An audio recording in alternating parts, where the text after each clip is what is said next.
Irshad Manji, an Islamic reformer, believes the Quran can be interpreted along more feminist lines. The Quran is very, very clear that in the eyes of God, men and women have equal rights and equal responsibilities. At the Prophet Muhammad's own beloved first wife, Khadija, was a wealthy, self-made entrepreneur. All right, ABC, you've finally managed to tick me off. You just told millions of people that according to Islam, men and women have equal rights and responsibilities before Allah. And what evidence does Irshad Manji give? She says that Khadija was a wealthy, self-made entrepreneur. I wonder why Miss Manji failed to mention the fact that Khadija was a wealthy, self-made entrepreneur before Islam, before she married Muhammad, before Muhammad even began receiving revelations. In other words, if Khadija's social status is evidence of equality between men and women, it would be evidence of equality between men and women in pagan Mecca, before the rise of Islam. But ABC News doesn't tell us any of that. All we get is the misrepresentation. So, why would ABC tell us that men and women are equal in Islam? I suspect it's because they know most people don't have the resources or the time to carefully examine what we see on the news. But I do. Let's take a look at what Islam really teaches about men and women. Surah 434 is always a good place to start. Men are in charge of women. Why? Because Allah hath made the one of them to excel the other. By nature, men excel women. And because they spend of their property for the support of women. So good women are the obedient, guarding in secret that which Allah hath guarded. But what do you do if women get out of line?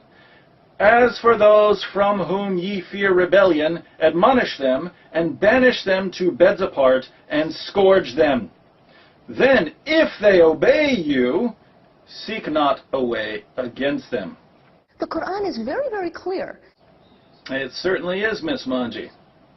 So, men are in charge of women. They're superior to women, they excel women, and if women get out of line, men are commanded to beat them into submission. Sorry, ABC, but this doesn't sound like equality.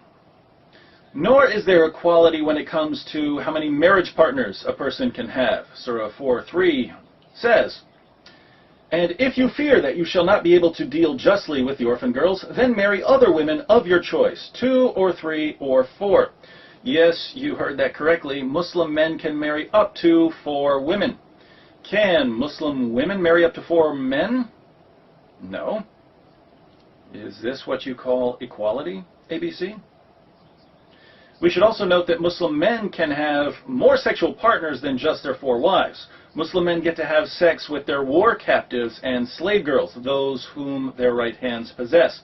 Consider Surah 23, 1-6.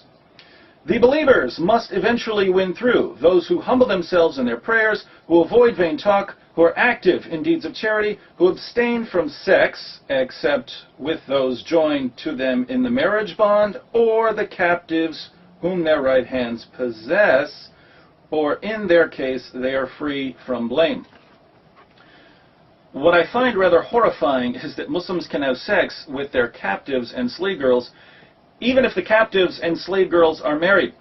Surah 4:24 declares that a Muslim man can't have sex with a married woman unless she's a captive or a slave girl. The verse reads, "Also forbidden are women already married, except those captives and slaves whom your right hands possess."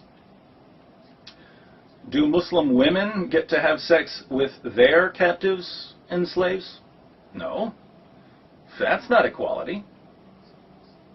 So, Muslim men get to have sex with up to 4 wives and as many sex slaves as they're able to capture or purchase. They also get to have sex with women in just about any way they can think of. The Quran discusses sexual positions in Surah 2:23, which says, "Your wives are as a tilth unto you, so approach your tilth when or how ye will." The Quran is very, very clear. Let's look at a typical commentary on this verse. Tafsir Jalalain reads, Your women are a tillage for you. That is the place where you sow the seeds of your children. So come to your tillage, that is the specified place, the front part, in whichever way you wish, whether standing up, sitting down, lying down, from the front or the back. Do women get to demand sex in any position they see fit? No. That's not equality. So, things are certainly unequal in this life. What about the afterlife? In our video exposing the raisins myth, we saw that in paradise, Muslim men will receive a number of huris, large-breasted virgins who are made to be the ultimate sex slaves. Will women receive huris? No, they'll continue being the wives of Muslim men. The only difference is that in paradise, women will now have to share their husbands with specially designed sex machines called huris. Muslim women of the world, I ask you, how does it feel knowing that in paradise you'll be competing for the affections of your husband with a ton of women who are designed to be the ultimate sex partners? This is assuming, of course, that you actually make it to paradise. Muhammad said that most of the inhabitants of hell are women. The Prophet said, I saw the hellfire, and I had never seen such a horrible sight. I saw that most of the inhabitants were women. The people asked, Oh, Allah's apostle, why is it so? The Prophet said, because of their ungratefulness. It was asked whether they are ungrateful to Allah. The Prophet said, they are ungrateful to their companions of life, husbands, and ungrateful to good deeds. So, according to Muhammad, most of the inhabitants of hell are women. The women are in hell because they're ungrateful to their husbands and because they don't perform enough good deeds. But this means that women are less moral than men, according to Muhammad. They're also less intelligent. In Surah 2, 282, the Quran discusses contracts, and we find that the testimony of a woman is worth half the testimony of a man. It says, and get 2 witnesses out of your own men. And if there are not 2 men available, then a man and 2 women, such as you agree for witnesses, so that if one of them, one of the 2 women, errs, the other can remind her. The Quran is very, very clear. According to Muhammad, the reason women aren't as reliable as men is that they're stupid. The Prophet said, isn't the witness of a woman equal to half of that of a man? The women said, yes. He said, this is because of the deficiency of her mind. Let's read a final passage that combines the lack of intelligence and the lack of good morals aspects of women. Muhammad said, O womenfolk, you should give charity and ask much forgiveness, for I saw you in bulk amongst the dwellers of hell. A wise lady among them said, why is it, Messenger of Allah, that our folk are in bulk in hell? Upon this, the Holy Prophet observed, you curse too much and are ungrateful to your spouses. I have seen none lacking in common sense and failing in religion, but at the same time robbing the wisdom of the wise, besides you. Upon this, the woman remarked, what is wrong with our common sense and with our religion? He, the Holy Prophet, observed, your lack of common sense can be well judged from the fact that the evidence of 2 women is equal to 1 man. That is a proof of the lack of common sense. So, how exactly are women equal to men in Islam? They're not equal in intelligence or common sense.